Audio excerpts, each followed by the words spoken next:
Okay, I think we'll begin. Welcome to our virtual book talk this evening. My name is Christine Schmidt and I'm the Deputy Director and Head of Research at the Wiener Holocaust Library in London.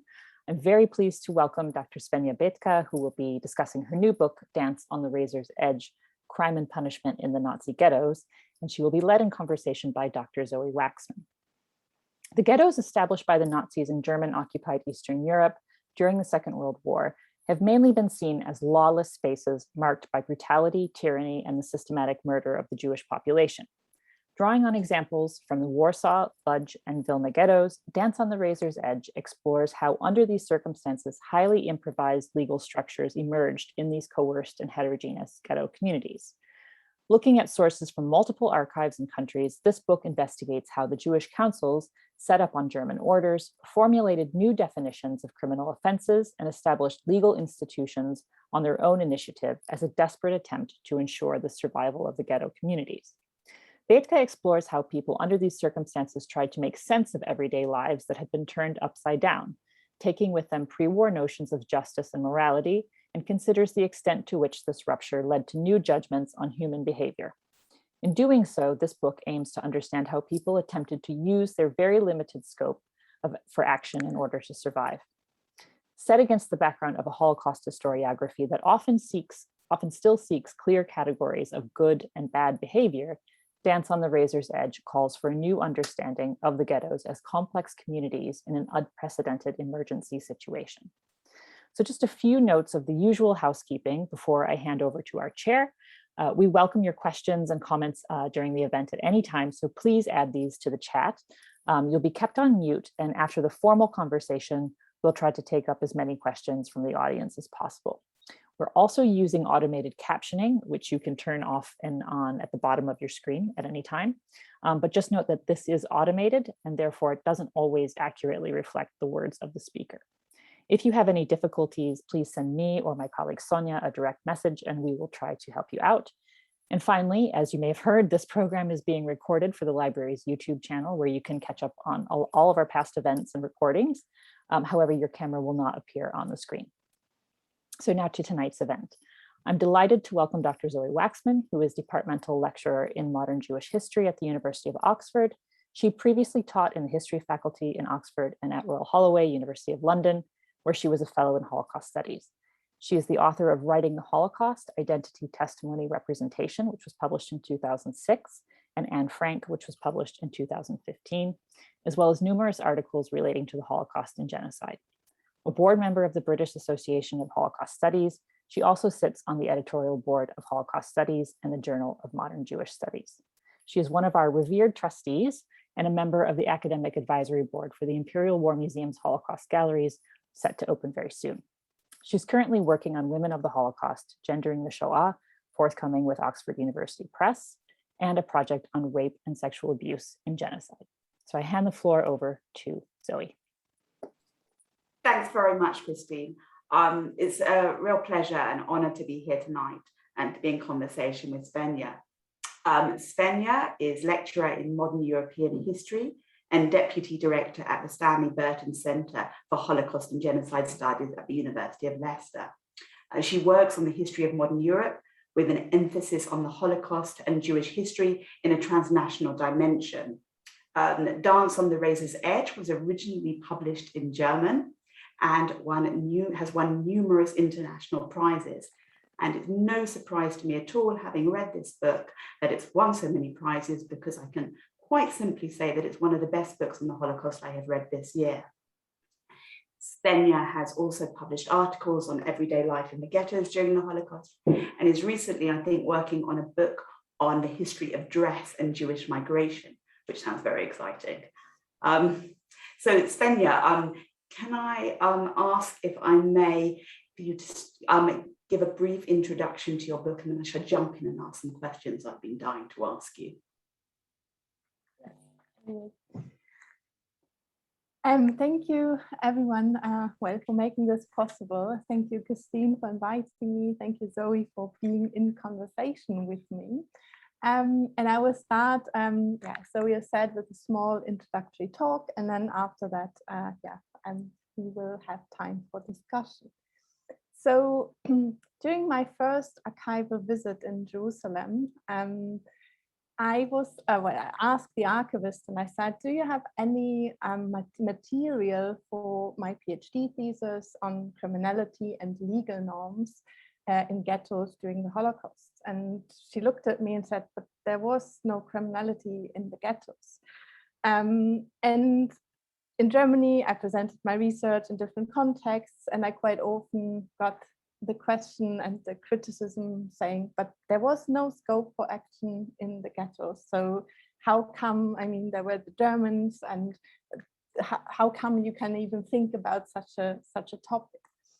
So if the two had been right, I could not have written this book. So of course, it was not about proving them wrong, but I'm taking these criticisms in order to point to some of my main findings and also to contextualize a little bit what I've done.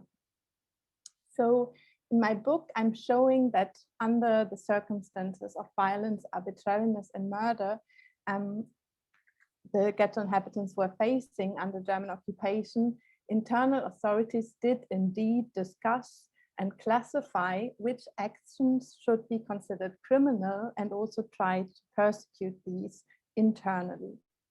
And I focus on the perspective of the Jewish councils, and as many of you will know, these were established by force by the Germans, often shortly after the beginning of the German occupation, and were forced to fulfill changing German demands. And the Jewish councils were hoping that by fulfilling these demands, they would be able to save the ghetto community or part of it once they were aware of the systematic murder planned and realized by the Germans. So despite different approaches and strategies, it was a matter of constantly for the Jewish councils trying to understand what the Germans were interested in, and then to make use of these perceived interests, for example, in labor power. So at the core of my book lies, in my view, the dilemma of the Jewish councils that I think condensed in a very specific way in this sphere of what I call the ghetto internal legal sphere. So Jewish councils tried to define what was endangering the ghetto community, and this led partly to new definitions of criminal offenses, trying to assure the survival of the community.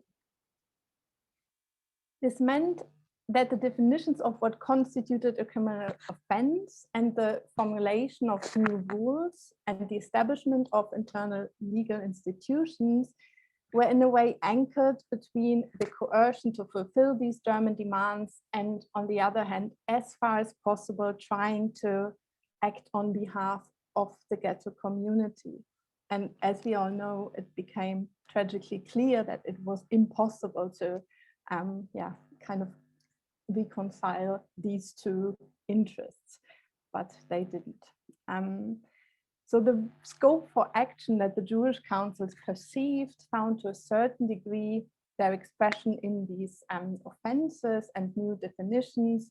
And in my book, as we have heard, I'm comparing 3 different ghettos, and maybe we can talk later about why I think this comparison is fruitful and what could be done beyond that.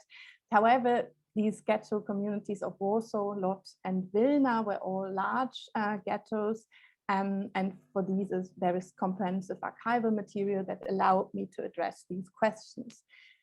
So I'm looking at 2 ghetto communities in German occupied Poland and one in the Soviet Union, German occupied Soviet Union later on, and we can discuss maybe later what difference this made. However, and of course also the Jewish Council had decided on different strategies how to deal with these perceived German interests and what they experienced. However, and I'm now coming to the offenses, Despite significant differences, I've identified certain groups of criminal offenses to understand what the perspective of the Jewish councils was about. So on one hand, there were the offenses that the Germans explicitly asked the Jewish councils to persecute. And these are the ones that we normally know. It's about smuggling, it's about illegal border crossing. So the Germans said, we want you to persecute these, and please also, and discuss that later, hand over the offenders to us. But second, what I've mainly looked at is, what did the Jewish councils come up with? Why did they define things such as the illegal production of sweets, the illegal production of sausages as a criminal offense that was then persecuted and punished?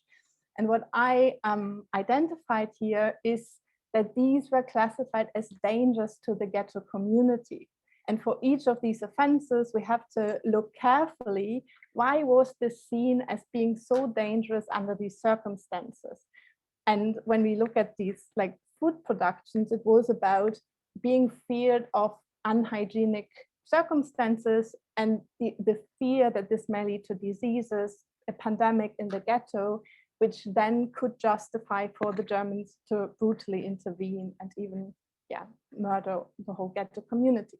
Just one example, there was the spreading of rumors, there was labor-related offenses, the forging of ration cards. So these are the ones that we don't know from the pre-war time, where I see a certain scope for action, trying to avoid these actions that were perceived as harming potentially everyone.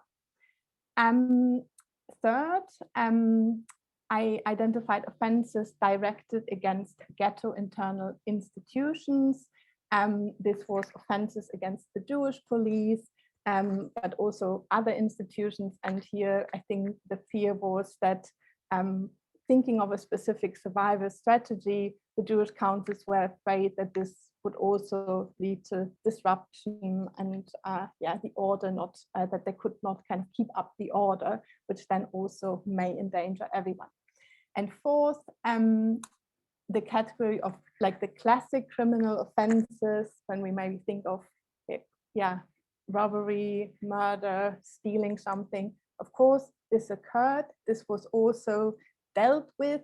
Of course, the character was different, the consequences were different, but this mattered. But what I have seen in my research is that actually these kind of classical criminal offenses lost in priority, because it was in these cases more about an individual was harmed, but not this individual action could maybe endanger the whole ghetto community. So we have really, I think, interesting dynamics about the individual and the collective and what would lead to what. So yeah, as we've already heard, I looked at highly established legal procedures and institutions that were then used to persecute these offenses. And I think the main interest on the side of the Jewish council was always to try to keep these within the ghetto internal legal sphere and to avoid the Germans intervening, the Germans knowing about it, having some interest in it. So I think this is what I could identify, of course, for all different ghettos, and well, it took different forms, but this is a common characteristic. However, of course, the actions of the Germans were unforeseeable, they were arbitrary. Quite often they let the internal legal institutions deal with the case. Then once the offender was in the ghetto internal prison, they either deported everyone from the prison, or they all of a sudden wanted to have the offender in their own authority. So it was unforeseeable, and this is just to understand which circumstances the Jewish councils were dealing with. Just, and then I will come soon to a conclusion, a few words about the ghetto inhabitants. Of course, for them, the definitions of the Jewish councils were not the ones they were sharing. I mean, they did not have the German demands in mind. They were struggling for survival on an individual level. So for them, these offenses constituted quite often their survival strategies. So notion of what is right and what is wrong was completely different. However, I also looked at examples where they tried to make use of these internal legal institutions. For example, I found cases where they had a quarrel with their neighbor, and then they wrote a letter to the Jewish council saying, could you maybe send someone from the Jewish police to look into, they are doing something which is not quite right. I think they've stolen something from work. So I was just interested in how do they interact with these institutions that, of course, mostly they are really kind of seeing them as, yeah, they are like what they perceive as really horrible institutions, punishing them in awful ways under these circumstances, but nonetheless, sometimes they also try to make use of them. So in a way, at the core of my book lies the question of judgments of human behavior. And I think, and we can maybe discuss that, well, it concerns so many questions in this context, and how I opened my little talk, this idea of the absence of all morality and legal norms under National Socialism and Nazi occupation is, of course, quite well, it's there, and there is reason, because of course it was a complete rupture with pre-war legal norms in our sense, but nonetheless there is, I think, really interesting and important work done now also on trying to understand the German perspective on what they kind of were trying to have in their own authority. Well, also legal norms from their perspective. I think it's important to kind of look into this more deeply. And the Jewish councils, of course, Hannah Arendt's judgment that actually the Jewish councils were the darkest chapter in the whole dark story, I think is also really relevant in this context. Of course, research has changed, trying to understand the dilemma of the Jewish councils. And I think that hopefully with my book and the topic, we can even go a little bit deeper to understand what this meant in these specific situations. Yes, and I mean, Christina said it, and then I will conclude there that my aim is, of course, not coming back to this idea of there was no criminality. It's not about me saying, but there was criminality. I think it became clear that I see these definitions as definitions and not as there's not such a thing as objective criminality. So I'm kind of trying to understand how these changed, why they changed, and seeing criminality as a way of looking closely at a community, under a coerced community, under these circumstances, trying to kind of organize their living together as fast as possible. Thank you, Svenja. Yes, I mean, Hannah Arendt, of course, found that writing about the Jewish councils is an incredibly controversial thing to do, and does not necessarily make for popularity. It's a difficult subject. And I want to go back to a question I thought about when I met you at a conference, I think pre-pandemic.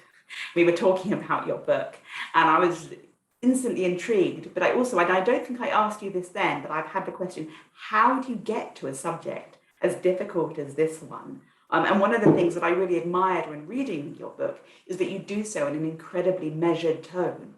I mean, in you yourself, avoid judgment. But I really want to start by asking you a very simple question about how you found this topic. What took you there? Yeah, good question. It takes me back a few years. So in Germany, you don't just study one degree, one topic, especially when I studied, there were options. So I studied law as well. I studied history and law. So I think there was an interest in the topic in general. But what brought me exactly to this context was, I was planning to do a PhD, but it was more in Eastern European history, Soviet history initially, I thought. And I was working as a job for a professor in a project that actually resulted from a very strange law in my view. So in 2006, there was a law introduced in Germany that allowed former ghetto inhabitants, Holocaust survivors, to apply to receive pensions if they had worked in a ghetto. And it was, and so there were many cases, there were many applications, and it was mandatory that, or it had to be voluntarily, the work that they took up in order to be able to claim pensions. So there were many scandals because so many applications were rejected. And the reason was that the judges quite often questioned the circumstances of labor, the living conditions in the ghettos that these applicants tried to remember, thinking back. And then luckily, there was an initiative, or like it became a bit of a scandal. And then they asked historians to kind of write expert opinions on these circumstances in the ghettos, specifically with regards to work. So I, as a student, was working for a professor who wrote these expert opinions, and I was going through archival material from the ghettos, and then I became just interested. And I mean, especially in Germany, it's not true that these primary sources, of course, they existed before and they were accessible. So there's such important work that had been done by Polish historians and like many others before. But I think in Germany, it was really the beginning of looking closer at this everyday life history of these coerced communities.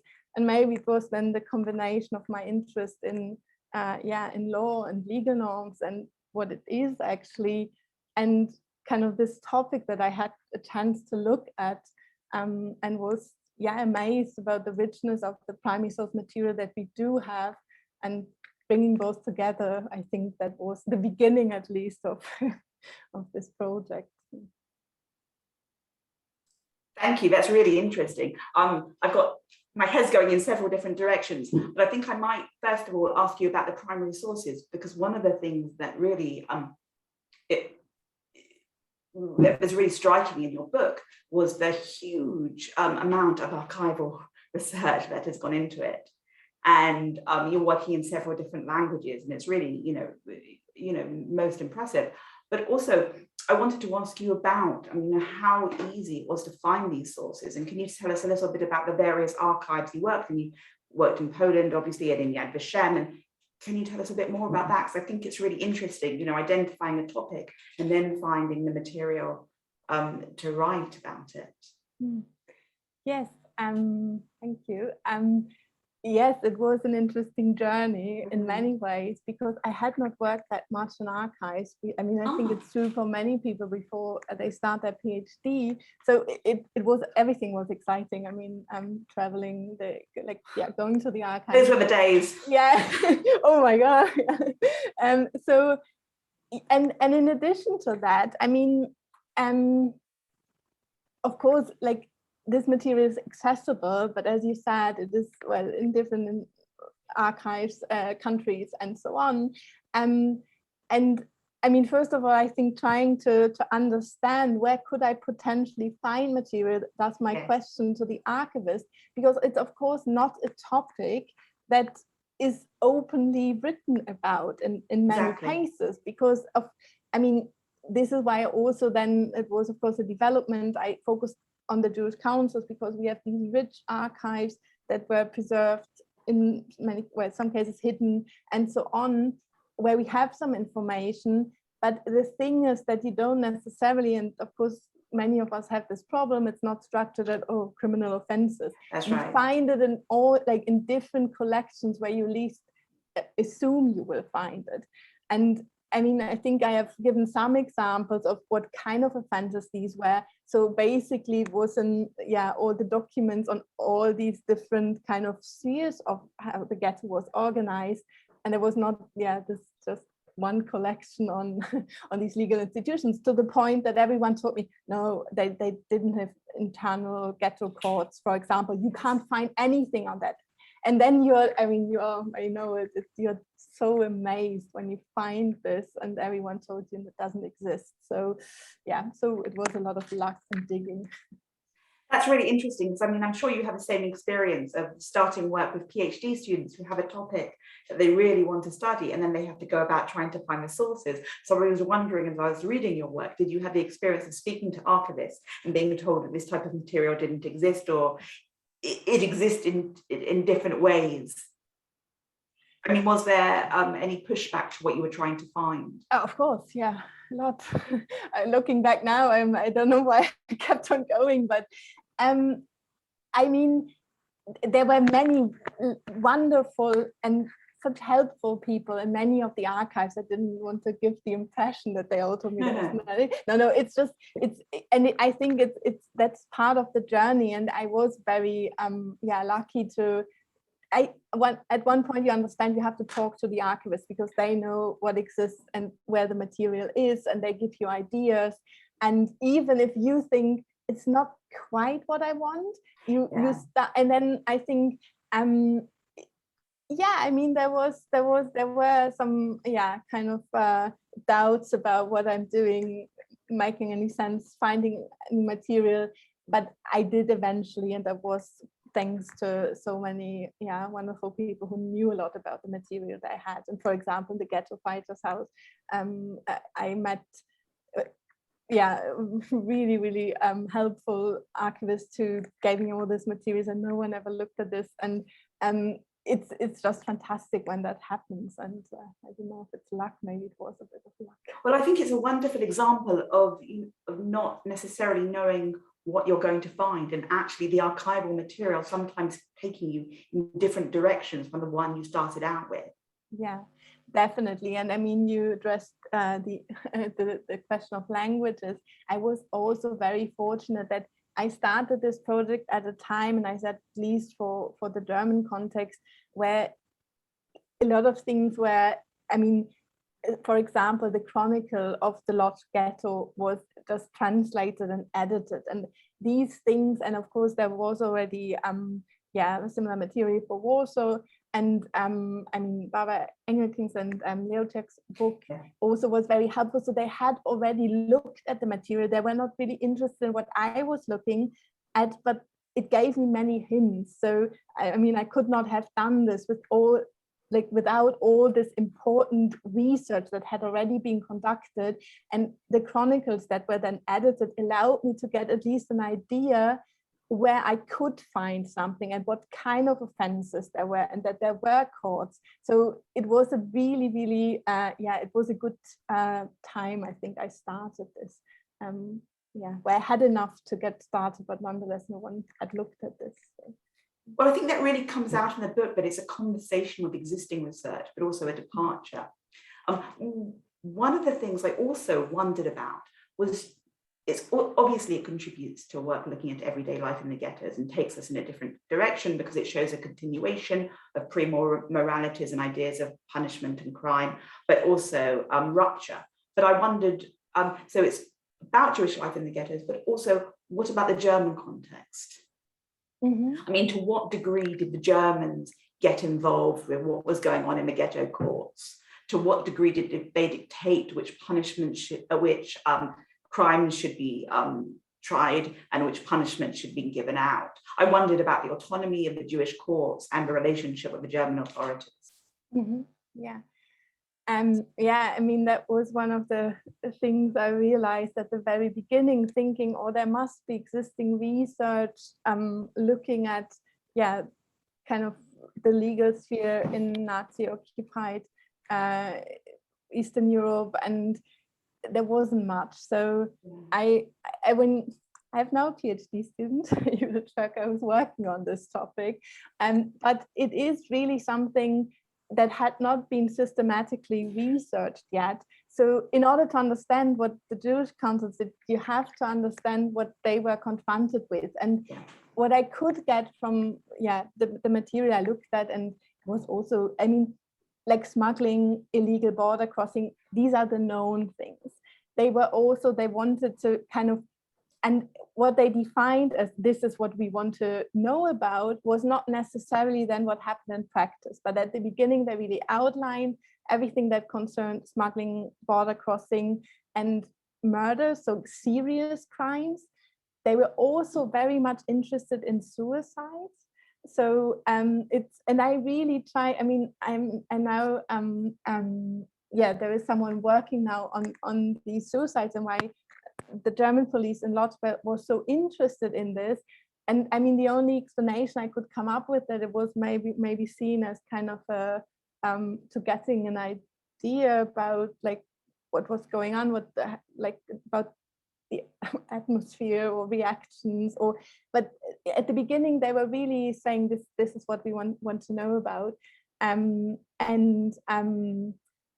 yeah, and then what happened in reality, and this is what I was then interested in. How did these things then change? And what I found so interesting, we're asking about, yeah, did they intervene or not? So they partly, even they made use, of course they had ordered to have a Jewish police in the ghetto, and then they kind of did these collaborations in some cases where they were kind of making use of the knowledge of the Jewish police in the ghetto in terms of who is living where, what did they do. I mean, kind of investigation matters and investigative matters, and then they kind of took the cases out of the hands, and that happened quite often.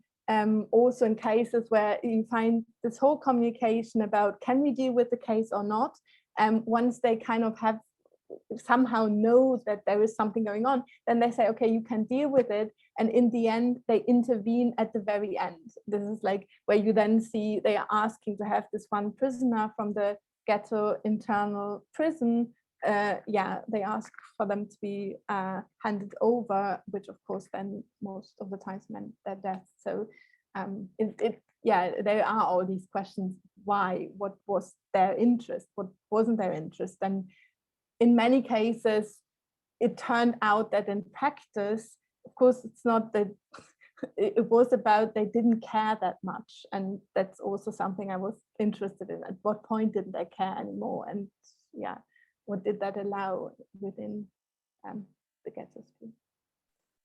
Thank you. That's really interesting.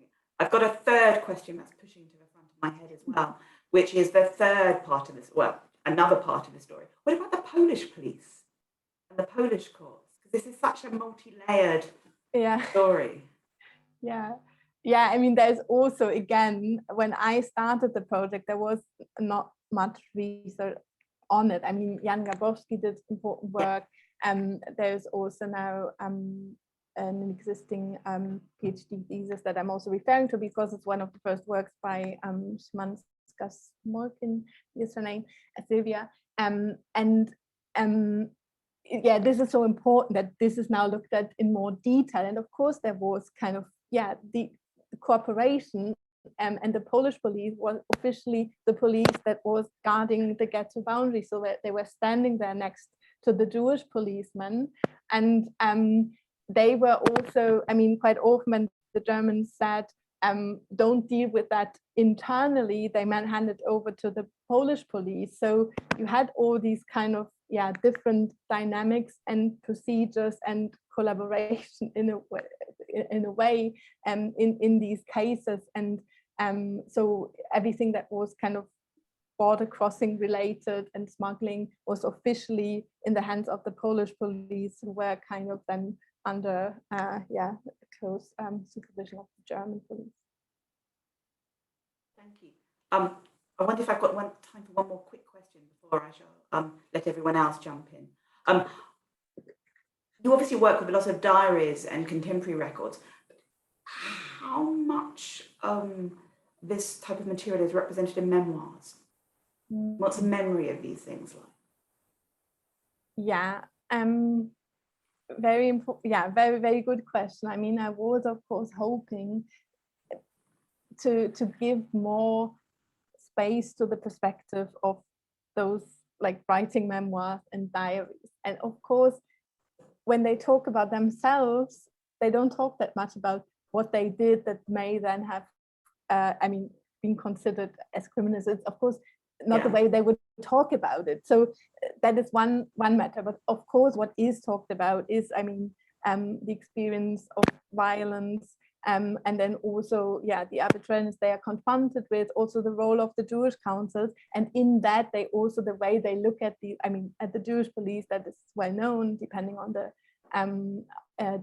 the time period we're looking at, but also like they have the same judgment for the courts, like.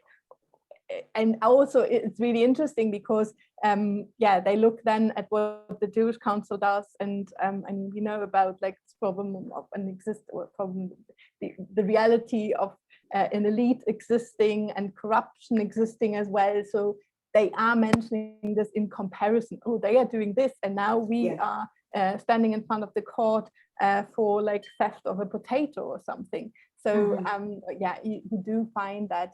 And what I did try to look at as well, and I mean, there's much more research to be done there, is also, if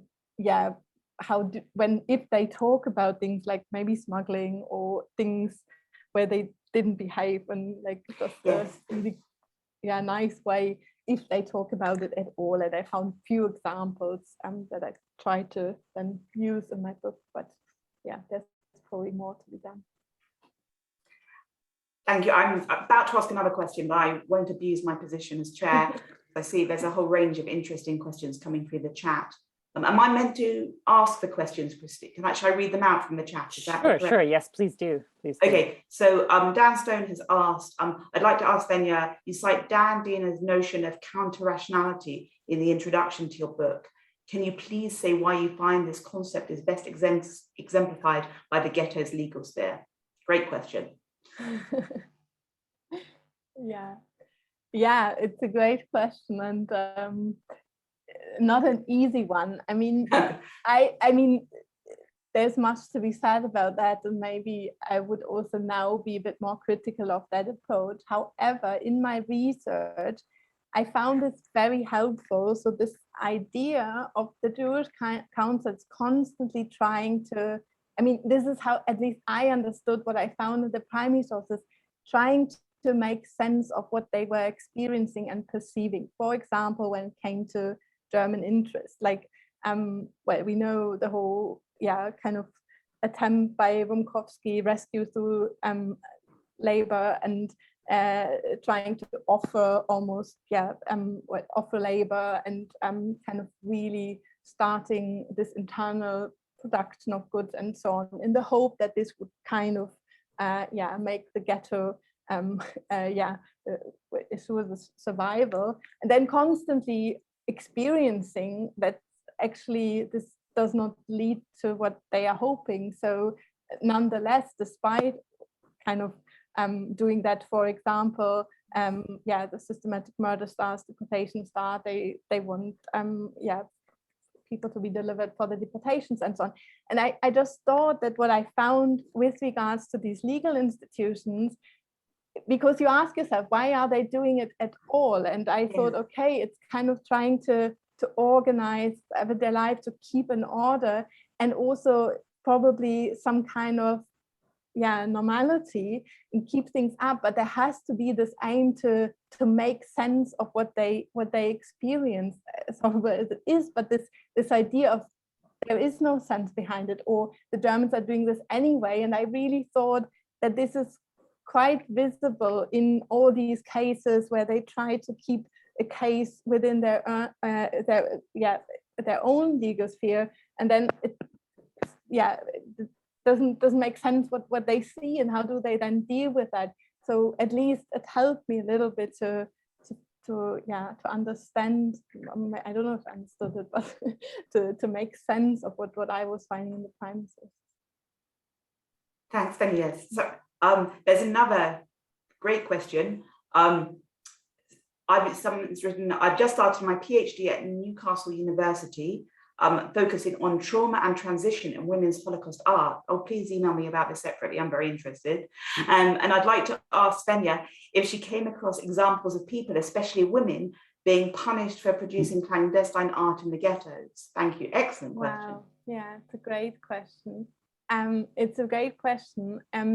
To be honest, I didn't, but that doesn't mean that it doesn't exist. I mean, it's, as I said, it's quite often I mean, there were also these, I'm just giving an example. I have a colleague, Hannah Schmidt-Hollander, who worked on education ghettos, and they established these illegal schools depending on what was allowed. So really interesting topic as well. So then you find it in the school department, where they kind of also have these children who don't come to school, and then how do they deal with that? And then Minkowski sets up this juvenile court. And just giving an example of, maybe it's just it's vast archival material. I would probably have come across it. I'm not saying it doesn't exist, but I haven't seen anything on that front, unfortunately. But also, I just looked at 3 ghettos. There were, I mean, so many more examples. I suppose I'm just going to jump in with another question. I suppose as well, I mean, there's so much material. What you focus on 3 particular ghettos. Can you say something about why you choose to focus on these ghettos and not on other ghettos? Yes, so I had to justify when I started the project why I didn't add a 4th. So in Germany, it's common to do larger projects. I focused on these because, as I briefly mentioned beforehand, there is this vast archival material that was collected, preserved, partly hidden in all of these 3 large ghettos. So because I was interested in really these kind of institutional matters discussions about how do we deal with this, and it was accessible, and I found it. But I did also find that, like, a comparison of these 2 large ghettos and lots was also for the Germans a bit of a kind of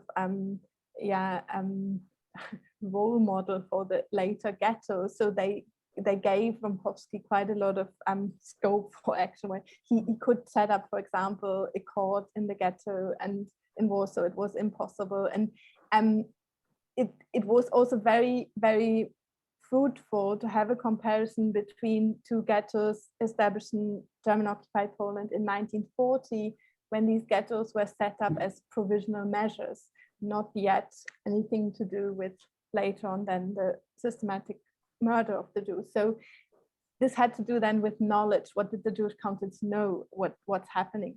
And Vilna set up in September 1941 under very different circumstances, where people are aware, more or less, they have the information, what is going on. The Jewish council, like, the first, they get murdered immediately, then the second are established. They are aware, I mean, where they're well, but there's more information that led me to think, under these circumstances, why do they still set up courts? Why do they still set up legal institutions? Why does this matter? And I found that this comparison was very beneficial in that regard, to think about also a vision of the future. What does kind of judging on cases have to do with our vision of what's coming? And that's really interesting. I suppose, you see a difference in different types of punishment as people's understanding of the future changes, or as more information comes from different ghettos.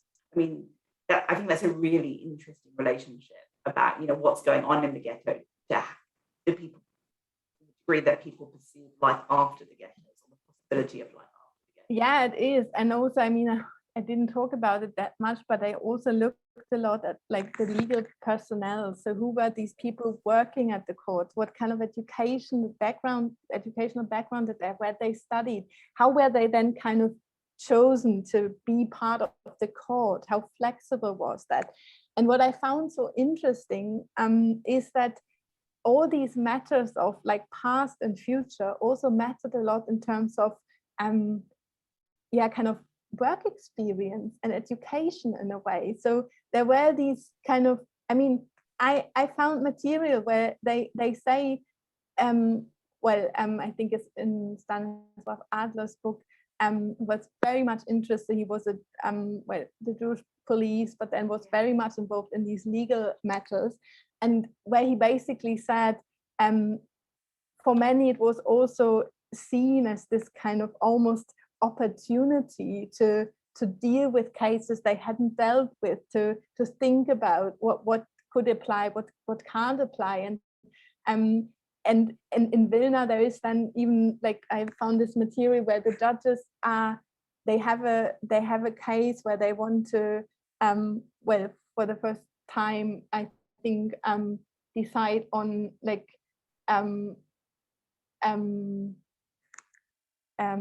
death penalty. And the way they think about it is like, so if we don't do this, if we don't punish it in this way, what will people think about us later on? So they do still have this vision of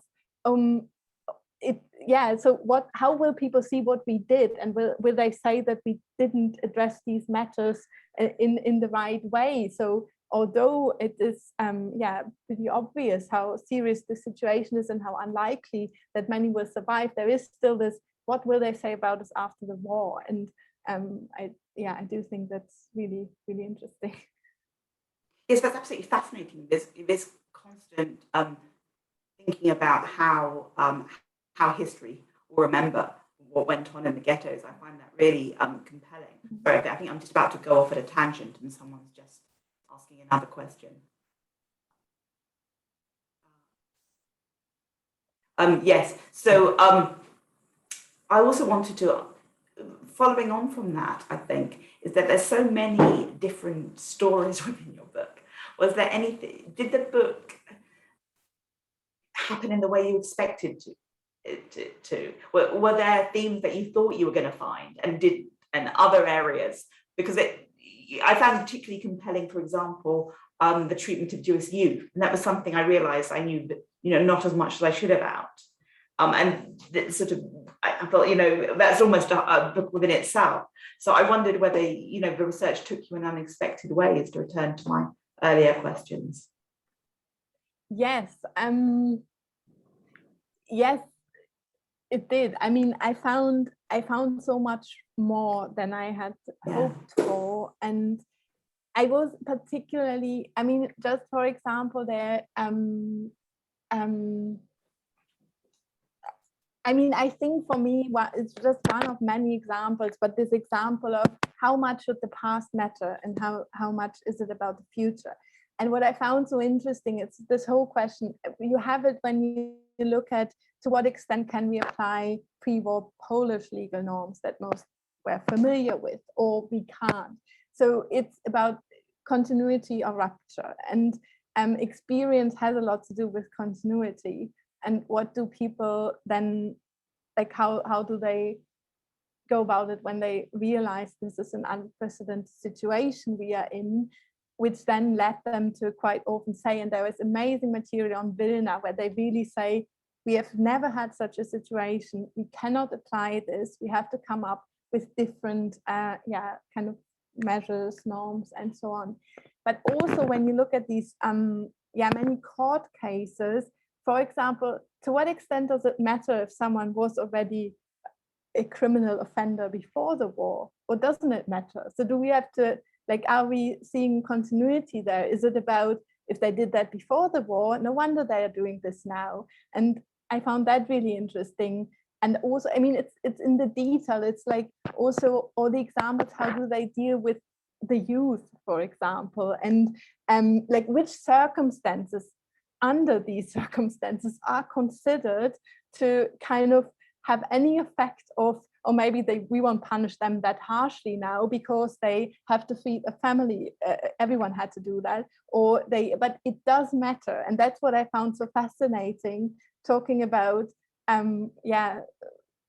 scope for action, that they were trying, and you see in all of that how they are trying to apply what they used to, what they believe is the right thing to do, and then the circumstances they are facing. And I think, these are the examples where you learn a lot also about these cases and the people behind it.